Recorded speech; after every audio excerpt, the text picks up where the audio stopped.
Hi all, my name is Trishant and you are watching TutsFinder Elementary Way to Find. So welcome back to my channel. आज के इस tutorial में हम view composition API के बारे में पढ़ेंगे कि व्यू कंपोजिशन एपीआई होती क्या है, वो कैसे वर्क करती हैं एंड जो भी होता है ना कि ऑप्शंस एपीआई से कैसे डिफरेंट है, ये सारी चीज़ें आज हम इस वीडियो में कवर करेंगे।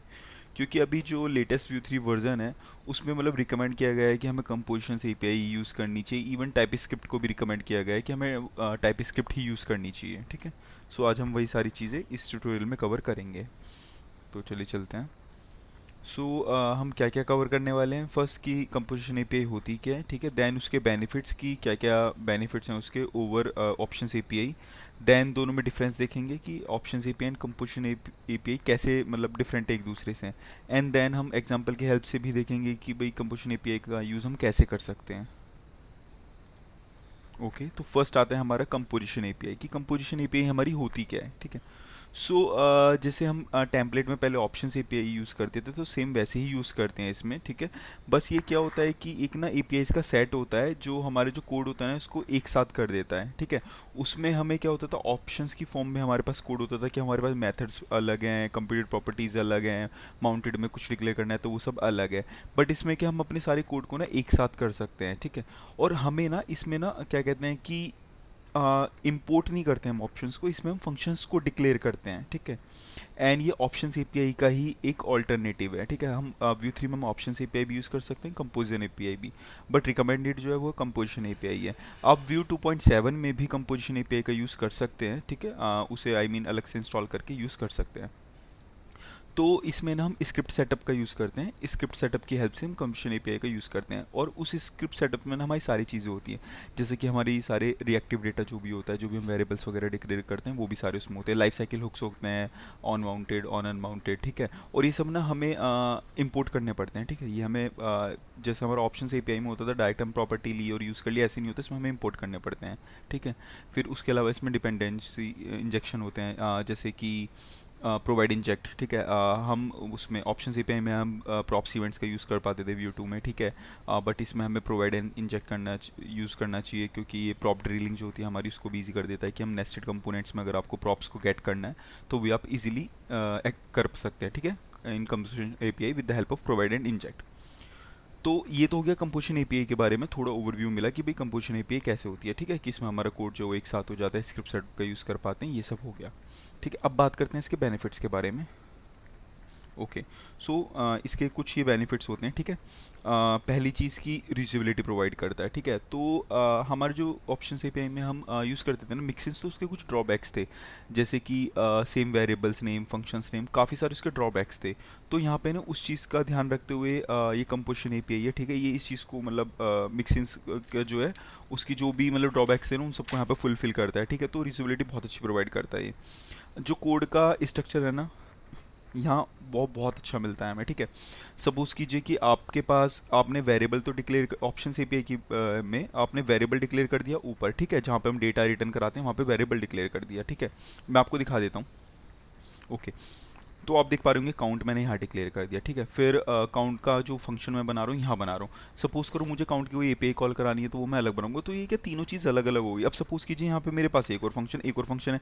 सपोज मेरे पास यहाँ 10 to 20 फंक्शंस हो गए, ठीक है। अब मैं मुझे बहुत टाइम लगेगा नीचे स्क्रॉल करने में, मैं आऊँगा फिर देखूंगा भाई भाई इसका माउंटेड कहाँ कॉल हो रहा है, ठीक है, या फिर इसका ऊपर कहाँ है। तो मतलब कोड का स्ट्रक्चर कुछ अच्छा नहीं है, ठीक है। But in the same way अगर मैं कंपोजिशन एपीआई की बात करूँ तो सपोज मैंने काउंट यहाँ डिक्लेयर करा, तो मैं काउंट का फंक्शन भी यहीं ले लूँगा, और अगर मुझे एपीआई कॉल करनी है तो वो भी मैं उसकी यहीं पे आसपास कर लूँगा, ठीक है। ये मेरे काउंट हो गया सपोज, ठीक है। अब सपोज कर दिए मुझे प्रोडक्ट्स डेटा लाना है, ठीक है, तो मैं इसे सेम ऐसा ही नीचे एक और बना लूँगा प्रोडक्ट्स का। तो क्या सपोज मेरा काउंट का डेटा ऊपर रहेगा, प्रोडक्ट्स का मैं चाहूँ उसके नीचे रखूँगा, ठीक है। फिर उसके बाद यूज़र का डेटा है तो मैं यूज़र का डेटा सबसे नीचे रखूँगा। तो क्या एक ऑर्गेनाइज्ड वे में हो गया कि भाई फर्स्ट पे मेरा सारा काउंट का डाटा है, सेकंड पे प्रोडक्ट्स का, एंड थर्ड पे यूज़र का, ठीक है। तो ये हमें एक बहुत अच्छा मतलब बेटर लॉजिक रियूजेबिलिटी देता है, ठीक है, और ऑर्गेनाइज्ड स्ट्रक्चर देता है हमें, ठीक है। तो ये हो गई दो चीज़। एंड मेन ये कि हम इसमें टाइप स्क्रिप्ट का यूज़ कर पाते हैं। व्यू 2 में क्या था कि वहाँ पे ना टाइप का हम यूज़ नहीं कर पाते, तो उसके लिए हमें काफ़ी ज़्यादा मतलब थर्ड पार्टी चीज़ें यूज़ करनी पड़ती थी, वहाँ हमारा टाइप सपोर्ट हो पाता था। बट इसमें क्या हमें टाइप स्क्रिप्ट का सपोर्ट दे दिया है, तो ये सबसे अच्छी चीज़ है, क्योंकि इससे हमारी टेस्टिंग ईजी हो जाती है और एप्लीकेशन काफ़ी रोबस्ट बनती है। मतलब अगर हम टाइप डिक्लेयर करेंगे तो काफ़ी अच्छी चीज़ है वो सब, है ना। तो उसमें ये भी हमें मिली है, तो ये भी बेनिफिट्स हैं हमारे पास इसका ओवर ऑप्शन एपीआई। तो ये ठीक है, हमने कुछ बेनिफिट्स की बात कर ली। अब बात आती है कि इन दोनों में डिफरेंसेस क्या है। ओके, तो पहला डिफरेंस तो ये इसका जो बंडल साइज़ होता है। ओके, इसका बंडल साइज़ जो होता है ना वो काफ़ी छोटा होता है according two options API. And second इसका कोड स्ट्रक्चर, जैसे मैंने आपको बताया कि इसका कोड स्ट्रक्चर जो होता है वो काफ़ी ऑर्गेनाइज होता है according two options API. And third is usability, usability में भी वही कि ये जो मिक्सिंग्स के ड्रॉबैक्स होते हैं उनको कहीं ना कहीं मतलब फुलफिल कर देता है। तो ये भी मतलब कुछ डिफरेंसेस हो गए इसके। अब बात आती है use of composition API. Okay, तो हम इसका यूज़ देखते हैं अब क्या हम कैसे कर सकते हैं। फर्स्ट थिंग, जैसे मैंने आपको बताया कि हम इसका स्क्रिप्ट सेटअप की हेल्प से यूज़ कर सकते हैं कंपोजिशन एपीआई का, ठीक है। फिर इसमें ना हम क्या कहते हैं कि जैसे मैंने आपको यहाँ पे दिखाया था ये कि इसमें जो है ना हम फंक्शंस को डिक्लेयर कर दें instead of importing the functions. Okay, तो सपोज यहाँ मेरे फंक्शंस हैं, ठीक है। तो आप देखिए मैंने यहाँ कुछ मेथड्स प्रॉपर्टी कुछ भी नहीं लिया है, यहाँ पे डायरेक्ट ऐसे ऐसे कर दिया है, कॉन्स्ट ले लिया। आप यहाँ कुछ भी ले सकते हैं, कॉन्स्ट वैर लेट, ठीक है। इंक्रीज काउंट मेरा फंक्शन का नाम है, ठीक है। फिर यहाँ मैंने पैरेंथेसिस का यूज़ करके जो भी मेरा फंक्शन था उसका, ठीक है। अब आप यहाँ एक चीज़ देख पा रहे होंगे कि काउंट तो मेरा वैल्यू है, तो मैंने ऑब्जेक्ट कैसे यूज़ किया, count dot value plus plus, ठीक है। क्योंकि ये ना हमारा रिएक्टिव डेटा है, ये हमने विद द हेल्प ऑफ रेफ के उससे लिया है, ठीक है। तो रेफ जो होता है ना हमेशा वो हमें हमेशा वैल्यू ही प्रोवाइड कराता है, ठीक है। जो ये रेफ होता है हमेशा हमें वैल्यू ही प्रोवाइड कराता है। तो इस वजह से ना हमें यहाँ वैल्यू यूज़ करना पड़ता है। तो काउंट डॉट वैल्यू मैंने प्लस प्लस कर दिया, तो इंक्रीज़ हो रहा है। यहाँ कोई चेंज नहीं होता इसका टेम्पलेट में एक चेंज है, क्या कहते हैं कि जो ये हमारा व्यू थ्री है, व्यू थ्री में ये होता है कि हमने यहाँ पे बहुत सारे पेरेंट ले सकते हैं, ठीक है। आप देख पा रहे होंगे यहाँ पेरेंट है, बट व्यू टू में क्या था हमारा एक ही सपोर्ट होता है, ये इसको ना मुझे पूरे को डिब में लेना पड़ता। ओके, सो एक ही डिफरेंस था वहाँ पे। अभी आप यहाँ देख पा रहे होंगे पहले मैंने रेफ को यहाँ से इंपोर्ट किया। अगर मुझे सपोज कि यहाँ माउंटेड को यूज़ करना है ना, तो मुझे ना यहाँ से ऑन माउंट जो है ना वो यूज़ करना पड़ेगा। ओके, ये तभी जाके मैं उसे यूज़ कर पाऊँगा, और फिर मुझे सिंपली यहाँ पे नीचे करके ऑन माउंटेड को यहाँ यूज़ कर लेना है। ओके, तो ऐसे ही मतलब जो भी चीज़ मुझे यूज़ करनी है मुझे पहले वो इंपोर्ट करनी पड़ेगी इसमें।